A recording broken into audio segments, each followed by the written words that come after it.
Well, welcome everybody to our second episode of Future Characteristics of the Church. And today we've got a great one for you. I think they're all going to be great, but I'm particularly excited about this one. And we've got two wonderful special guests. So I've got my co-host here, Jeff Christopherson. We could call this the JC Squared podcast. But you wouldn't know what that means. So we're going to call it the Future Characteristics of the Church. But I just want to welcome everyone in from wherever you are. For those who will be listening later, also welcome. This is our second session as we look through and discuss, second of six, discuss what characteristics does the church need to start moving forward, moving towards with urgency so that we can be the church that God has called us to be in this next age. So Jeff, what are we talking about today? What is our focus today? Yeah, Jessie, this is I think a really significant one. And as you said, all of these they're not new ideas. They're not like future things we got to start thinking about. They're actually ancient things that we need to recover, aren't they? And today we're talking about having a different family tree. When we begin to look at the children and the grandchildren that we have as a church, we need to make a shift from drafting free agents to developing disciple makers.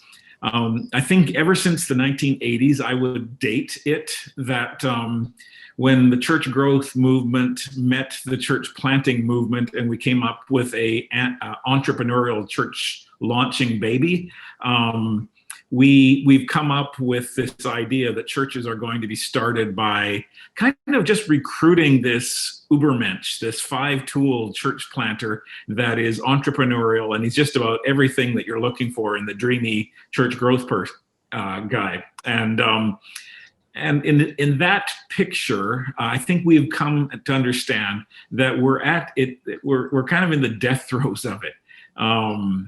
We're looking, and we'll for reasons that we will discuss, realizing that we're actually not gaining ground. We're actually giving up ground by pursuing this idea that we've been on.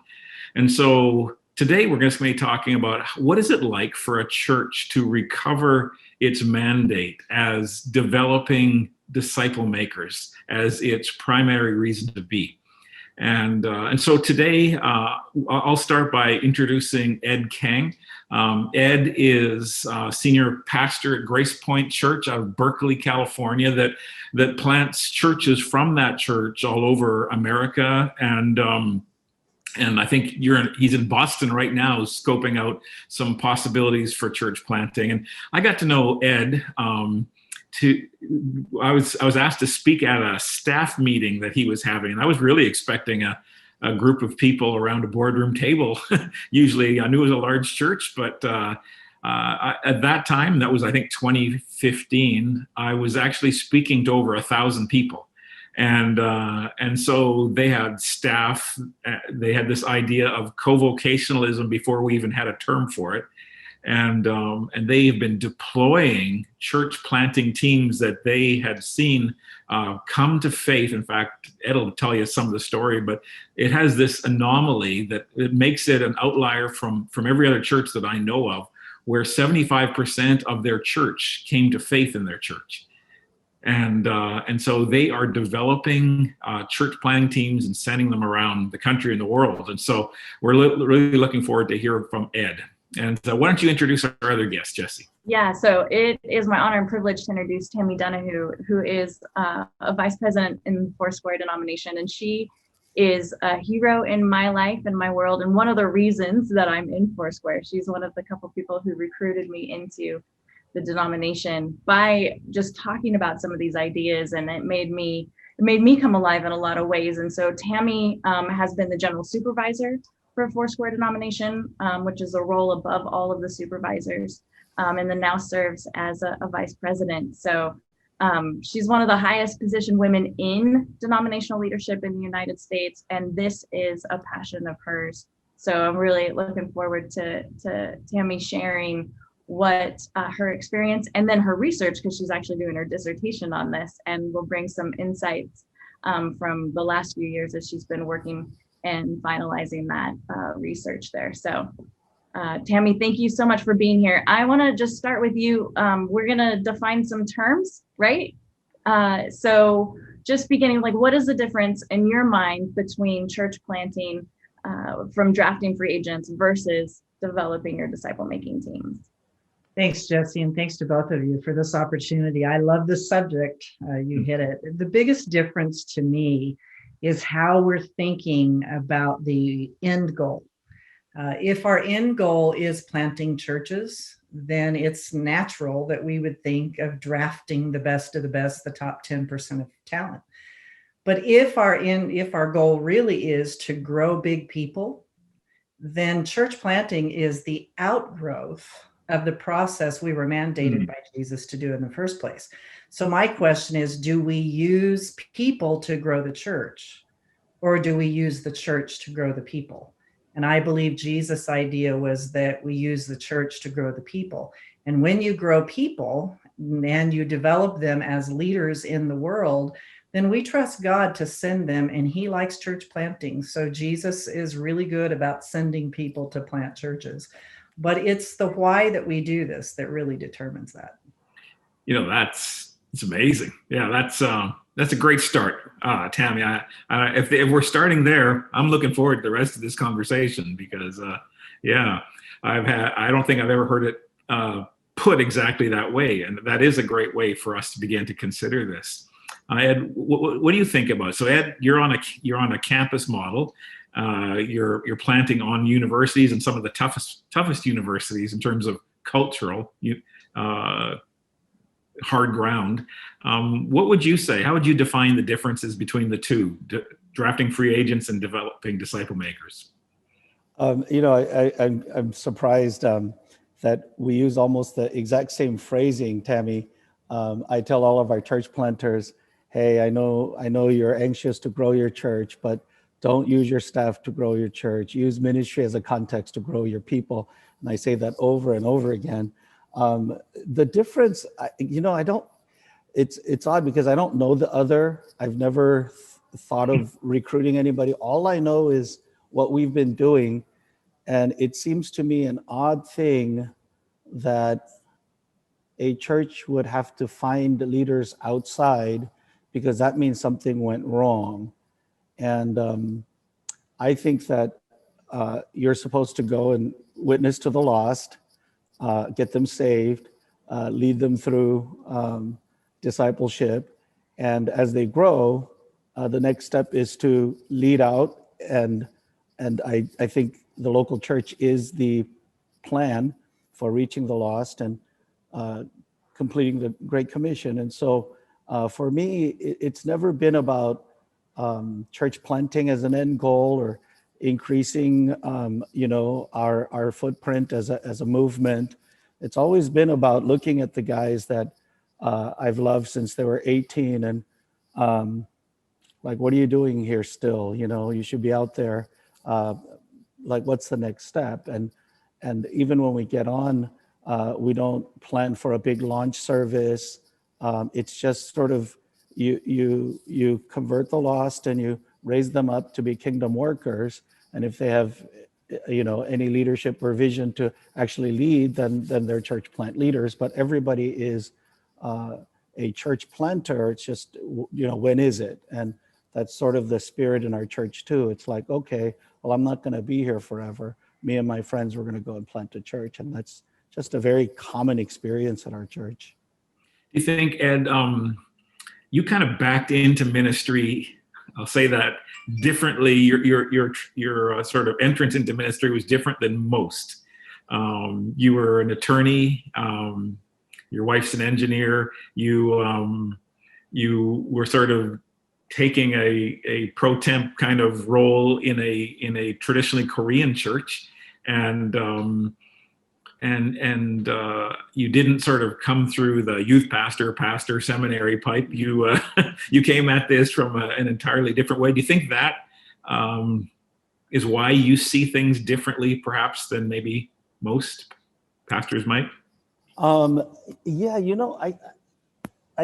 think I think that has a lot to do with it. The fact that that was my experience, and it was just sort of normal because we were a Korean-speaking collegiate church, and I was one of the first ones to start an English-speaking, and then that really shifted to Pan-Asian, and then now we're not Asian. Well, we're still about 50% Asian, I think, in terms of the student count.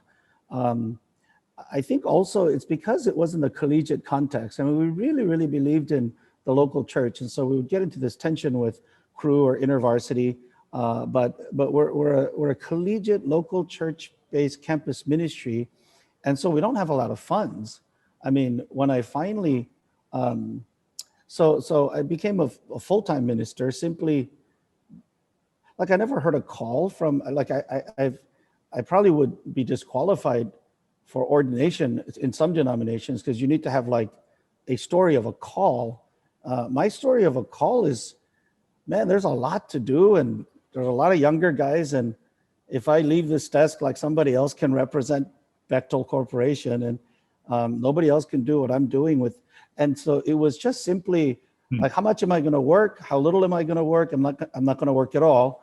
My wife supported me because my first salary was $200 a month. So, but with collegiate ministry, and whenever I get a chance, I want to like sell collegiate ministry. Like you wait 4 years, and you start to get the highest ownership group ever when they graduate and get their jobs. Like they own the church, and so, but yeah, so that was the only thing we knew. And I guess because we're sort of off the beaten path in Berkeley, I just didn't know that people did it in any other way, I guess. Well, good. That's good. Yeah, and I think the interesting thing there that that I just want to capture is just the transient nature of college, lending itself to the transient nature of being developed and going, right? I mean, there's the traditional student and we all make fun of them, even though we all kind of are that person. Well, actually, we've experienced the exact opposite. Our people stay upwards of 90%, and they will turn down PhD offers from better schools, better jobs, chemical engineering grads who can't find any jobs in that field in the Bay Area because, liberals don't allow any chemical plants. So they'll just do anything to stay, because one of the things that we discovered was in college, you live with very little.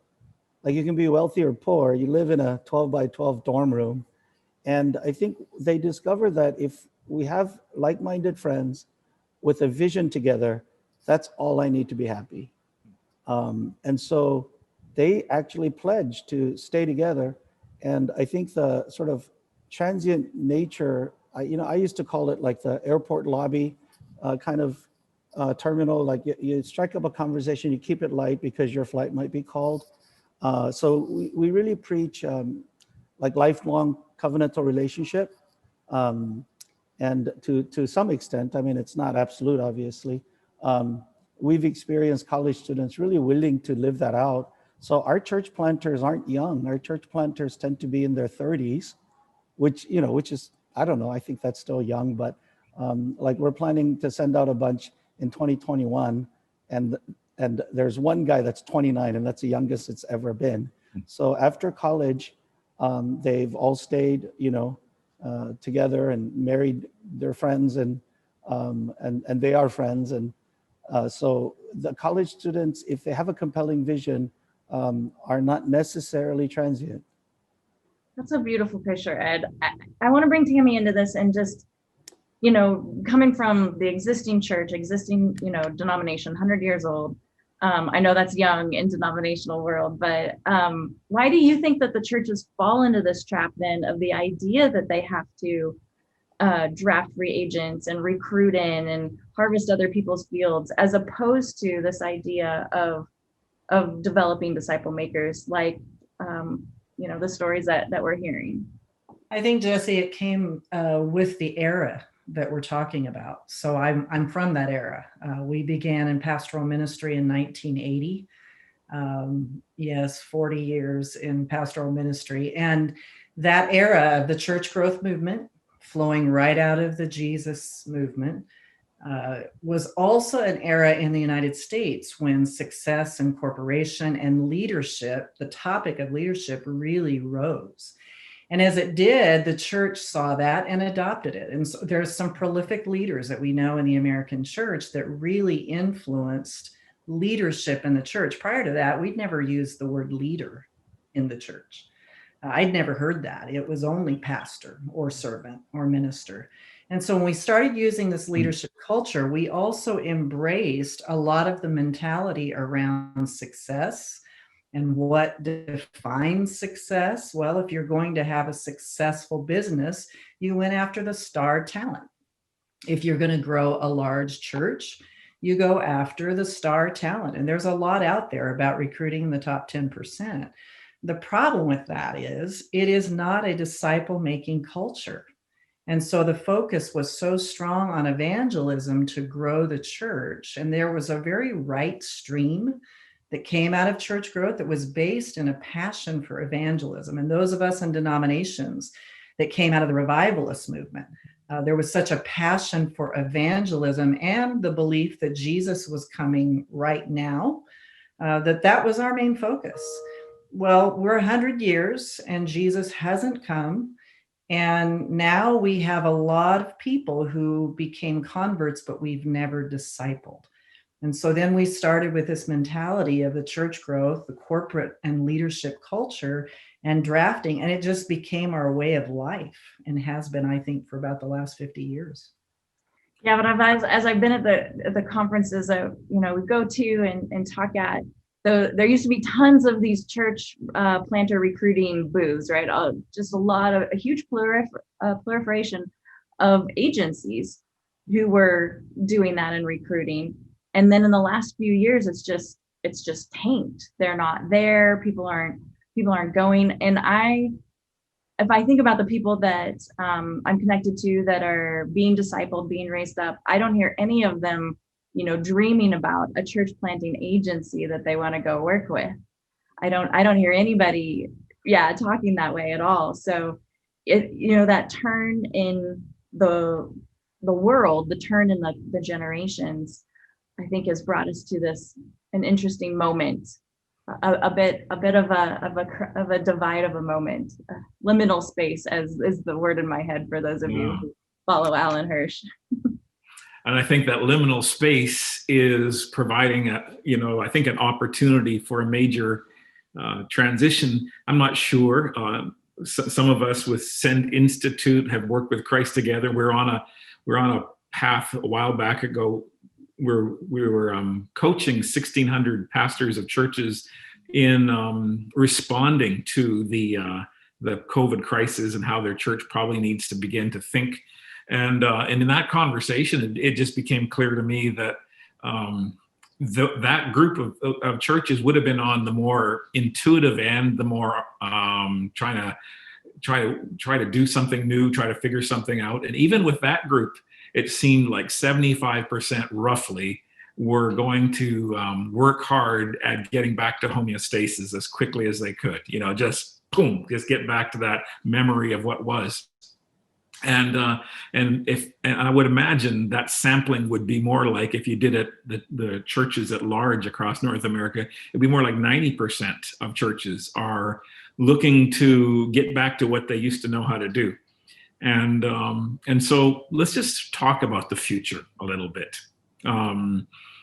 because I'm of the view, I think all of you on this call are, that this is not the days following the Spanish flu. This is not the days where Christendom was still king. The point and culture that we are in now is a place where we are taking a break from church, a lot of people. And it was already an idea that was waning in the culture and in the hearts of a lot of people even went to church. And so what is going to happen if we don't make a big shift in sort of coming into a normalcy? What's going to happen if we continue to say, you know, disciple making is not going to be the priority. We're going to continue just to be attractional. We're going to continue to look for leaders that can really attract. What does our future look like? Ed, do you have any thoughts on that? Yeah, I have no idea what the future looks like, obviously, but everybody, I think this is a disruption on a scale that I think like we won't be able to really wrap our minds around right now.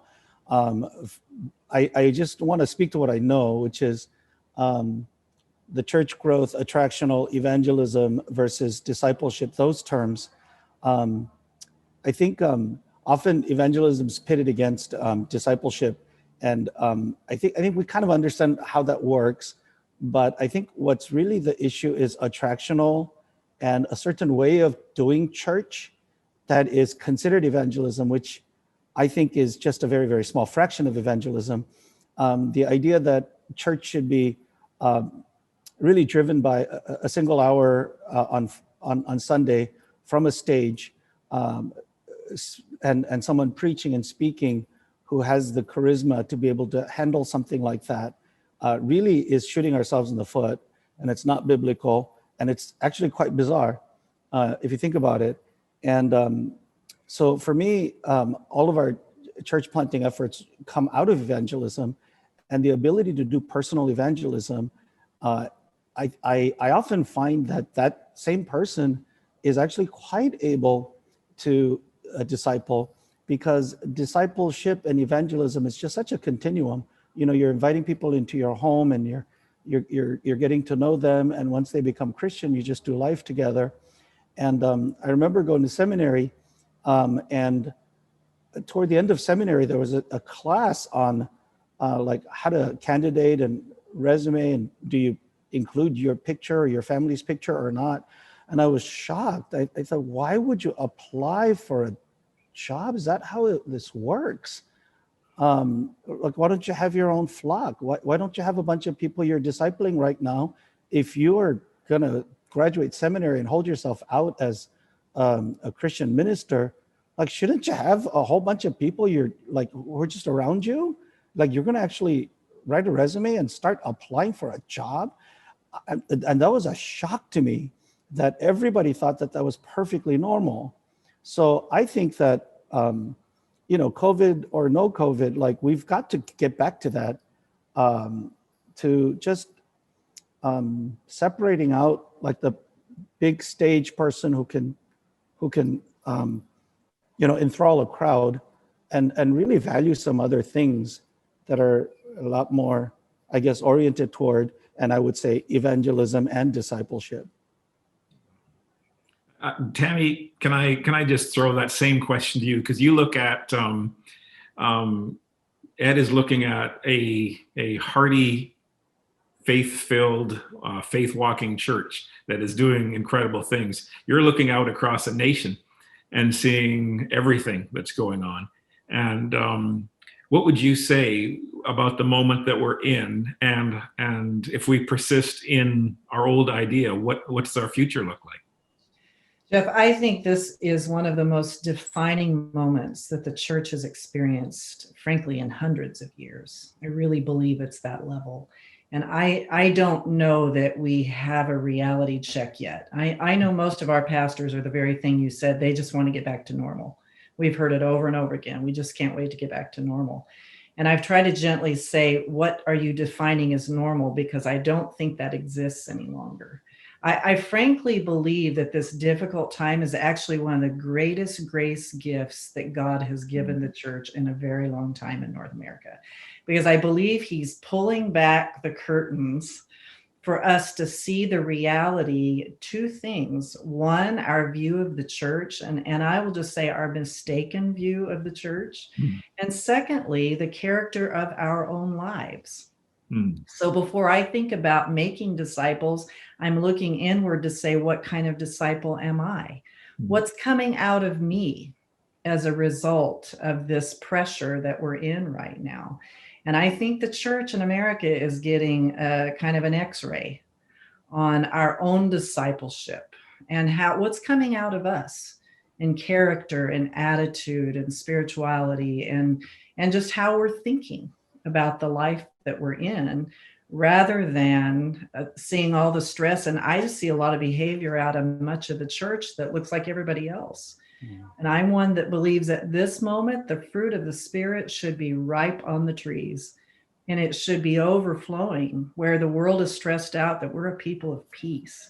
We're people of love and joy and hope and gentleness and meekness and faithfulness and self-control. That to me is the greatest witness in this era that we could ever have. I think you're mistaken, Tammy. I think our call is to the great conspiracies, right? We're supposed to move on. No comment, Jeff. And I love what you guys are saying, because, the thing about, these disruption spaces, liminal is a fancy word for disruption spaces, is that it actually has to be an identity reformation. Our identity has to change in order to get out of it. And if we don't do that, if we go back to the normal, as a psychologist, that's how trauma is created. It's that we don't embrace and we don't move forward in what God is trying to do to recreate us. And so, Ed, I'll kick this to you as you're looking out across the people that you're working with, and you're embracing that identity reformation as a church. What are some of the advantages and the benefits of raising up your own leaders? What have you found to be some of that fruit that Tammy is praying, and we all are praying that the church would have? I think the advantage of raising, the advantage of discipling people, not as a program of your church, but really making Apostle Paul our role model, like seriously, means that church planting and beyond, the adventure of church planting, the daring and the steps of faith required for church planting, is just part of our vision and just part of the path. And so when you're discipling people in order to appease them, because I'm not getting fed or whatever, and so discipleship is harder material that you work through and things like that. So often discipleship collapses into some kind of curriculum, whereas if I can do it, why can't you? We're all going to do this together. And so I think we got to really question the whole idea of calling, because we developed this weird idea that I just don't see in the New Testament. I really don't. All the instances, I read a book, most of the instances the word calling is salvation, calling out of darkness into light kind of thing. And we have this thing of calling, and it gives ordained clergy special mystique, and then it really turns lay people into spiritual infants, and we sort of all conspire that that's going to be normal. And we just because that wasn't my experience, we don't have laity and clergy divide at all. And so, okay, so you're a disciple, you're going to go plant a church, or you're going to be a part of a church planting team, because look around, what else are you going to do with your life? And the other quarrel that I have then is, and I know I'm going to ruffle feathers here, but at least that makes it exciting, right, Jeff? So I'm going to be controversial, not to be a provocateur or anything, but this whole idea of glorifying God with your work, I think is just, we really just, I just really have a problem with that, because, I've had a guy tell me, Pastor Ed, when I'm, he's a chemist, and when I'm unlocking the mysteries of God's creation in my lab, I'm glorifying God as much as you are when you're preaching. And I said, well, yeah, of course, you can chew food to the glory of God, right? Because, and you can really get into it too, the enzymes that get released or whatever. Isn't it wonderful that we repair our body through food and we glorify God? Well, that's creational. We're in a fallen world, and I just can't get over the priority here is got to be soul winning. It's got to be saving souls.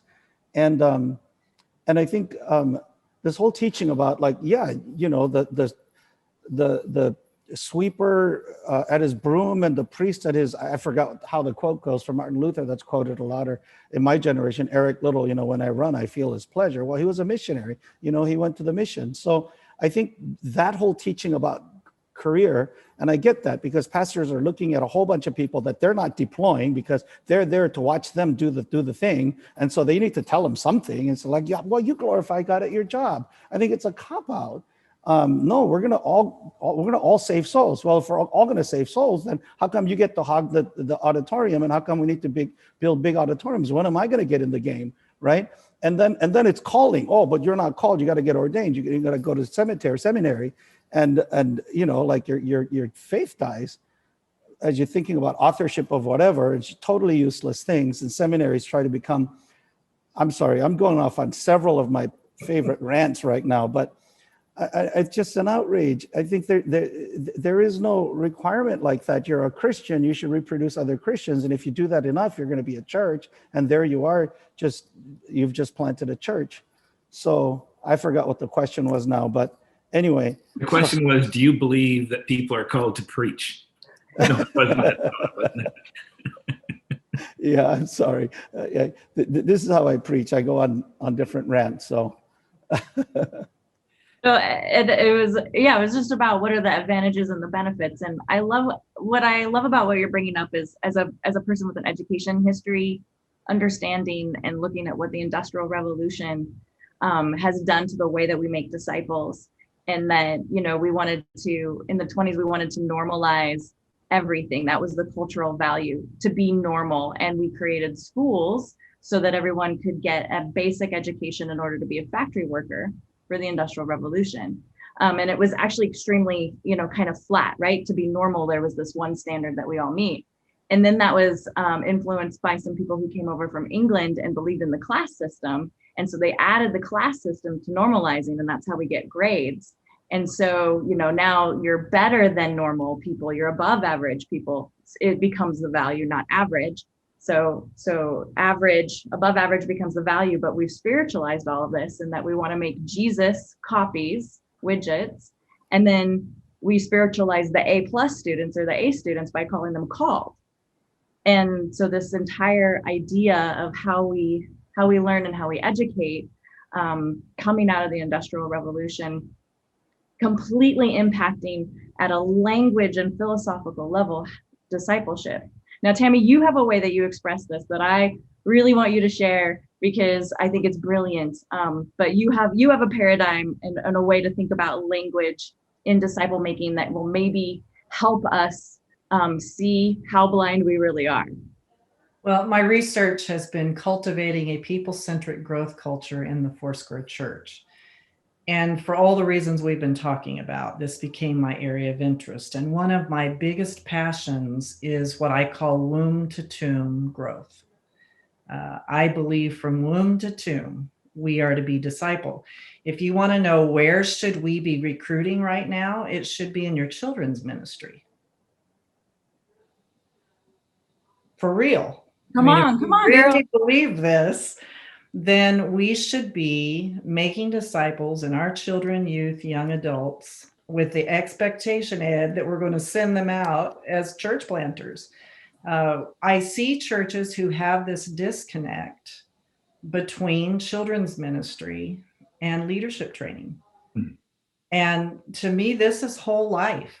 I think your senior adults who've retired are your best church planters. And there's all kinds of people groups that they can reach.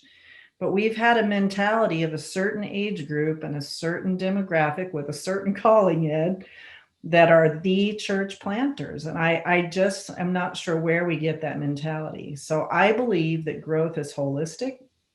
I believe it's the maturing disciple. Language I've heard is that spiritual leaders are maturing disciples with a kingdom focus. And maturing is simply looking more like Christ, and he is our prototype. And from womb to tomb, the goal is for me to become like Christ. Because the more I look like him, the more the world gets an accurate representation of who he is. And that's the core reason we make disciples. I'm convinced of that. And the more you make disciples, well, you organize them and they become a church. And then you make more disciples and then they're sent out and you organize them and they become a church. This was actually the missiology of Foursquare Missions International that began decades ago, that we believed in indigenous empowerment around the world. And so now the global church of Foursquare is far larger than the US church because of this mentality of just making disciples, developing leaders. They plant churches, then you send, the church becomes a sending church, and you keep sending out. Some of the problem now is even those that we do raise up within, we hoard within. And we just get bigger instead of having that sending mentality. So Jessie, I don't know if that's what you had in mind, but the womb to tomb disciple making, that is the end in mind. Tammy, I grew up before the influence of the church growth movement really inculcated in the culture of the evangelical thinking. The SBC group that I came in with had a discipleship process that was about missions, and it started with little preschoolers, and it was kind of an age graded thing that you just sort of grew up, and it became part of everything until high school even, and that soon became such an uncool idea when we were looking for the other rock star, right? So it became a whole, but you're right. I mean, I think we're now reaping the fruit that denomination, SBC, grew like crazy through a very organic style of church planting, where they'd have a missions team, they'd look at a community, say, how do we get a church in this community, and they began to go and they'd bring their people over there, hold a Bible study, traditional kind of ways of church planting, and start to reach some people and then end up being a church there. That whole idea has long gone, as with the idea that you shared of looking at the children in the church as potential for the movement that God's going to do. One of the things that bugs me a little bit is, for those of us, and I think all of us here are interested in this conversation because we've done our best to try to live this thing. And when I hear somebody say to me, when you give God your best, God always gives you better back. To me, all that tells me is that person's never done it before, and because every time in my experience, when I give God my best, I get someone back, but it's someone I have to develop again. And you start working, and there is a price to pay, and a painful price to pay. So it's just not all Pollyanna it's hard to send. Because you love the people you're sending, and you're no longer in that kind of relationship. So Ed, you've been, living this for 30 years. You just before we were, on today, you were telling even a very personal example of that. What is the price you pay that's not romantic, that is part of disciple making and sending culture? Well, I think the sadness. We say, like, man, if you don't cry when you think about leaving, then you're not ready to leave yet. Yeah, I mean, our farewells are like, so there's that. I think Southwest Airlines and technology has eased the pain of that a lot, for sure. But and then just a difficulty of recovering after people leave, because we really don't want to say, oh, but you're needed here, so you can't go. When we do our church planting signups, people sign up, and they, and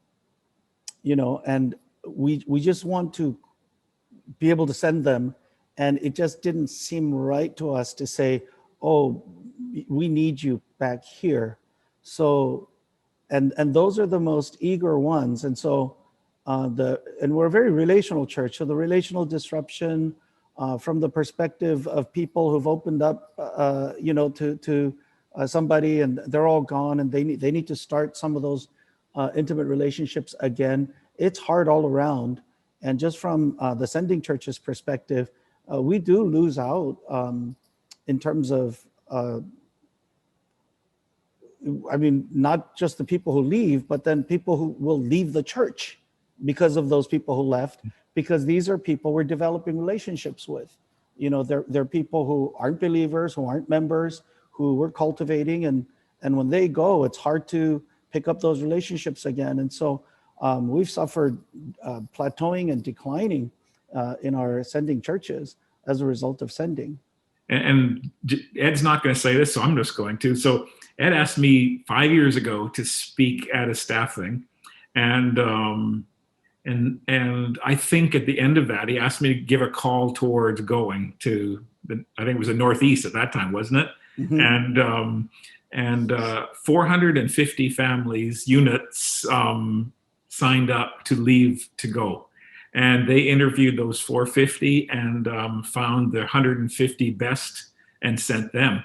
And that to me blew my mind when I got to see that and experience that. But what's going on? What happened this year, Ed? Well, we're feeling that with COVID, I think people are, people are anxious, and I think our institutions have been humbled, and we're looking forward to a great opportunity for evangelism and revival. So 2021 is going to be even a bigger year than 2017 was. 2017, we started 7 new work in 5 cities along the East Coast, from New Jersey down to North Carolina. This time we're going to do Midwest. So we're going to hit some of the Big Ten schools, Urbana-Champaign and Purdue and UMich Ann Arbor, and then Boston and Philly in some of the Ivy Leagues.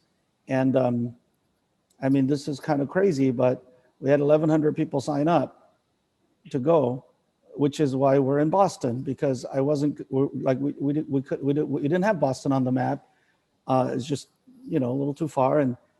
And we've been working hard since November, trying to configure the teams and get them placed. And I think we're going to be able to send out realistically something like 350 to 400 people to Madison, UMich Ann Arbor, UIUC, Purdue, and then Philly and Boston. Boston's great because there's so many schools here. So.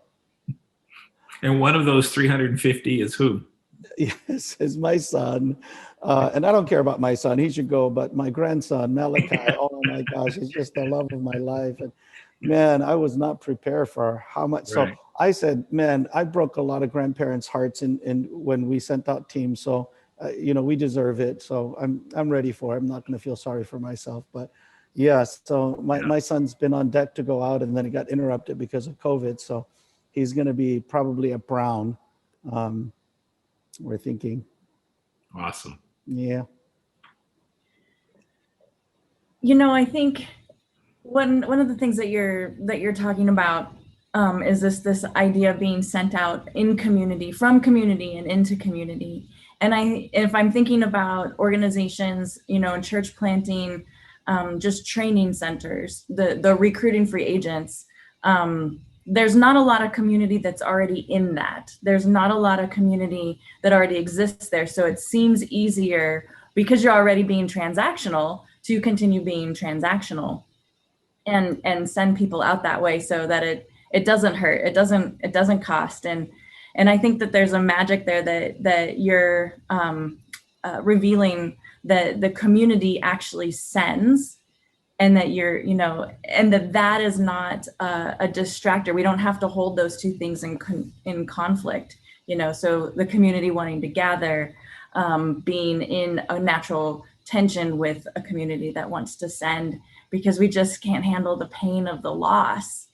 And I know many pastors that it's extremely hurtful when somebody moves, let alone that they raise someone up and send them out. And so, I think that idea of parenting and children is just huge for what we need to think about. As Tammy says, that we need to take our industrial and our mechanistic language out of the way that we think about this, and make it more of a family-based, organic, natural growth system language. So this idea of raising up sons and daughters and sending them out, and knowing that just like when your children move away and take your grandchildren, that yes, that's going to happen. And yes, that's how it's supposed to be. And yes, it hurts because we love, and it should hurt because we did love.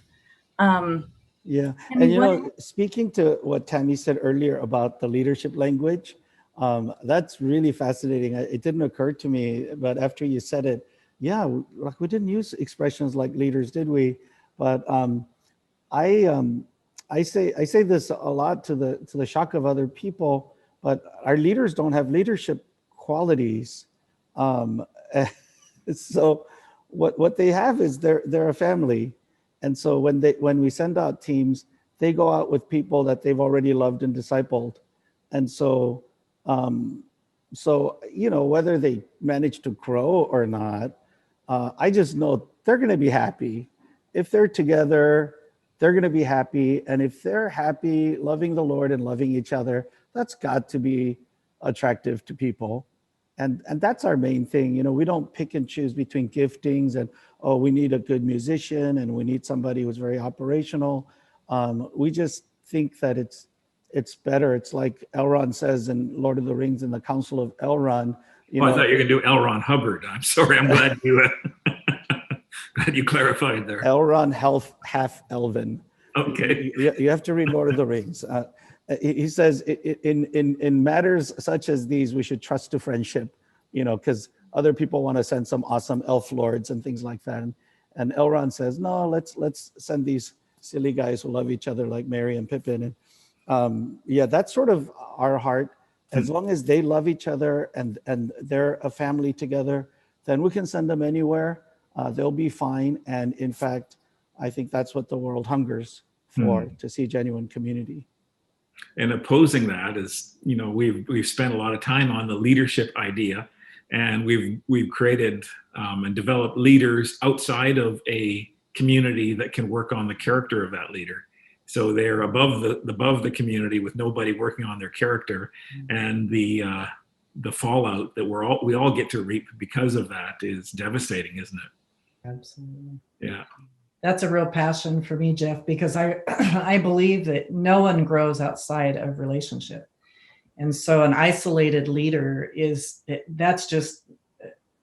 disaster in the making, because none of us grow outside of relationship. We need that. I use a three-prong approach, that we have to have a growth mindset that increases new knowledge, because that's what keeps us learning new things and grow. You can't grow without new mindsets. But the key to that is intentional relationships. If you don't have people that you're processing that information with, then it's just theory. And we all met a lot of theorists and a lot of church planners that are theorists, but they don't have the relationship, that iron sharpens iron, that really processes that. And then you put that into practical experience, where you have to prove what your theory is and how it works, and you reflect that back with community.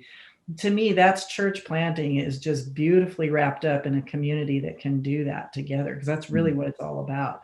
My husband and I were of those that sent out, we were sent out with some money and a warm hug, moved halfway across the country with 2 kids and a dog to plant a church. And it was so very difficult, and experience that.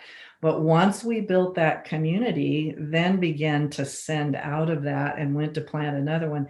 It's the joy when you do it with a group of people. It's an adventure, and you already have those deep relationships that carry each other.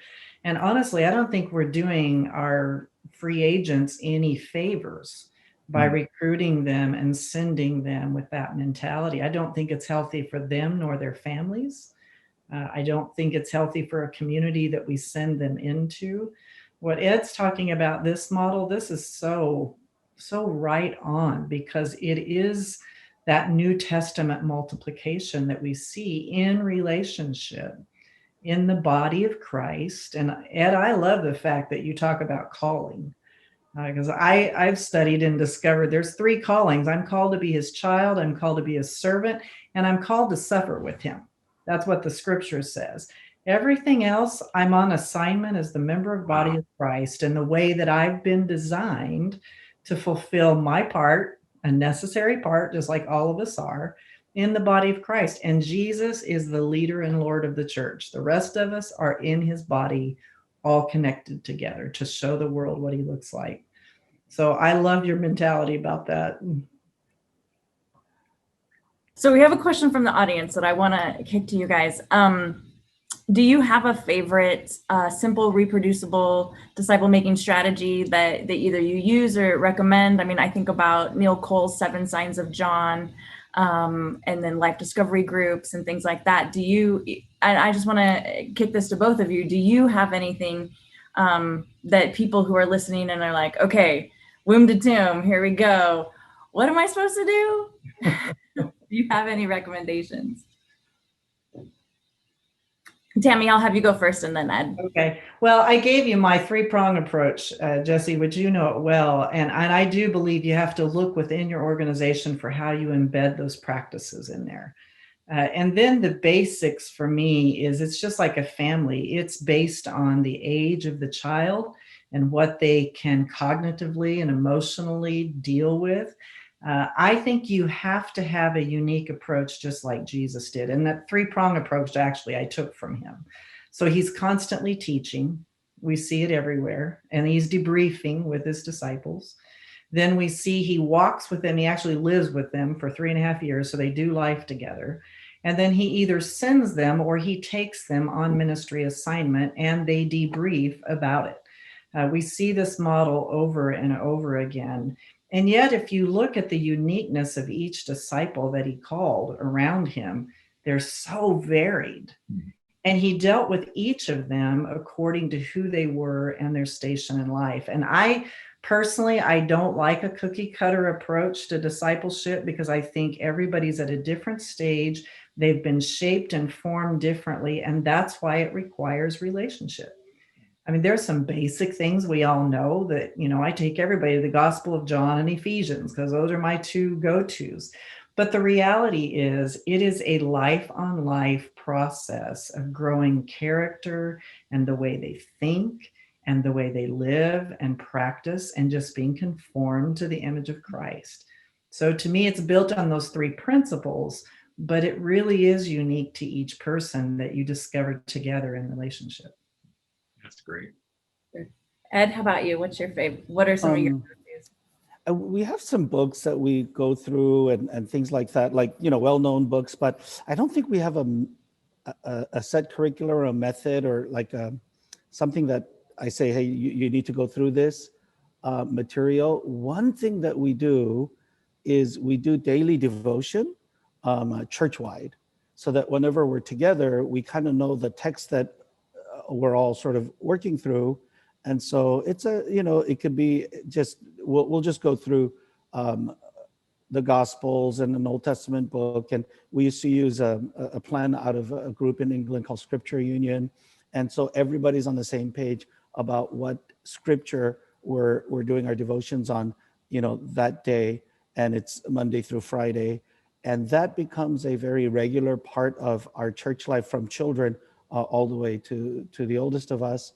So that's one thing we do. The other thing is just very open home and open life. I think that is the greatest context in which you can receive accountability as a leader, as well as just the intangible values and character, scriptural values and character that you embody in your context.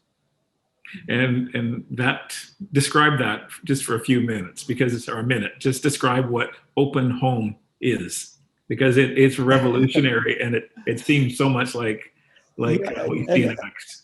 Again, it's kind of crazy to describe it now, but it started during college. In college, people's notions of personal space and personal property is kind of fluid. And, if somebody hates their roommate, they're crashing at your apartment for the entire semester or something like that. And so it sort of grew out of that. We have open homes. So we have a lockbox, or nowadays it's, those combos, and people let themselves in. I've almost always lived with a bunch of guys in our house. So my kids call them uncles, and and so we're in each other's homes all the time, and we live in very close proximity, which is not unusual in some parts of North America, but it's sort of a church that people drive to from 30 minutes away is more often the case. And we live within blocks of each other so that our kids see us. So we do child rearing, and a lot of the tasks that when it lands on a couple in a nuclear family setting is really difficult to handle that as well as pour into ministry. But because we do life together, then it's more fluid, and people who have bandwidth sort of move in to help people who are more taxed with different things like childcare or even cleaning. We'll have home rescues, or we'll go around and do deep cleaning at each other's homes. And when somebody needs to move, we're moved and settled, and all the frames are hung up, and all the shelf liners are in place within a day, because it's this collective enterprise. So it's not just open homes, but our lives are very, very porous like that. And I think part of it is because we also are Asian in our origin. And so I think Western individualism is the scourge of the Western church. And every time English speakers read the word you, they think it's just me, and it's like y'all, so. But Ed, one of the things one of the most beautiful seasons for me when church planting was in those earliest days when we were doing the hippie commune thing. And when we were numbers of families living in the same house because we had no way to do it, and I got a picture of what you have described there just in my memory, like flashback, like, yeah, we're doing this, but we saw that as something to get out of, not as something to endure. And I think I would do that differently now, just by watching what you did. Let me just throw one. We're almost out of time here, so I'll pitch this to both of you. One last question, and that is, this is a varied audience you have here, and there's people live, and there's going to be lots of people to watch this in the months to come. You have one thing on this idea, the difference between drafting free agents and developing disciple makers. What's just this last thing you just got to say that is, if you could only say the one thing, it's this. Tammy, why don't you just go ahead and shoot? I believe with all my heart, Jeff, that Jesus meant it when he said, I will build my church. You go make disciples. And I think he meant business when he put that order in place. And I think we've tried to reverse roles with him for a number of decades now. And I think in his goodness, he's saying enough. We need disciples, and I'm not going to do that for you. That's the role of the church in all the ways that we've talked about today. And he will build his church, and we need to back out of that role and let him do that. Beautiful. That's beautiful. Thank you, Tammy. Ed? Oh, man. Gosh, I just to be as specific as possible, I would say to men who preach, just prepare your message one day max, and if you're spending 25 hours on your message prep, you're not going to be able to open your home. Everybody's going to be a nuisance. So I guess that's just one specific thing, because if you want to open up your life and be interruptible, you can't stress out too much about that 1 hour on Sunday. That's great. Well, Jess and I both want to thank you both for opening your lives up and sharing a lot of personal things from your own experience. And I think this is a subject that I've rolled around in a lot, and you've highlighted things for me that were really, really important. So thank you. And Jessie, why don't you just kind of help us know where we're going in the weeks to come? Because we have 4 more weeks that we're looking at the future of the church, which is its past. and why don't you kind of help us see where we're going the next 4 weeks? Yeah. So, I just want to echo the thanks for being here. We've in 2 weeks, so we're every other week. In 2 weeks, we're going to look at a co-vocational, bivocational conversation We'll have Brad Briscoe and Hugh Halter there for that. We're gonna, then our fourth session, we're gonna look at our fluency, like how we talk and how we speak, moving away from insider Christianese, that others people, to the language of the people. A little Reformation kind of conversation there with Glenn Smith and D.A. Horton. Our session 5, we're going to look at having a different fidelity. How do we know if we're doing the right thing? And moving from doctrinal precision to spiritual authority. And we'll have Richard Blackaby here for that. And then our last session, session 6, we'll be looking at a different future. So moving from underserved communities, where we're kind of like colonizing these underserved communities, moving away from that mentality to overlapping gospel movements within a city. And we'll have Tommy Wilkerson from the Underground and Onea Akwadabe from Movement Leaders Collective. So we want to just thank everybody for being here. You know, there's going to be opportunities for roundtables during the week.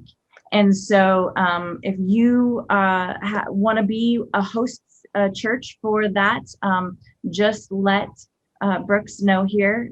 These webinars here, these are brought to you in combination between the Send Network, the Movement Leaders Collective, and Exponential. So yeah, those roundtable events are an opportunity for you to get more involved as well. So we will be here in 2 weeks looking at how we are people on mission in our everyday life, making disciples and breaking down that secular sacred divide even further.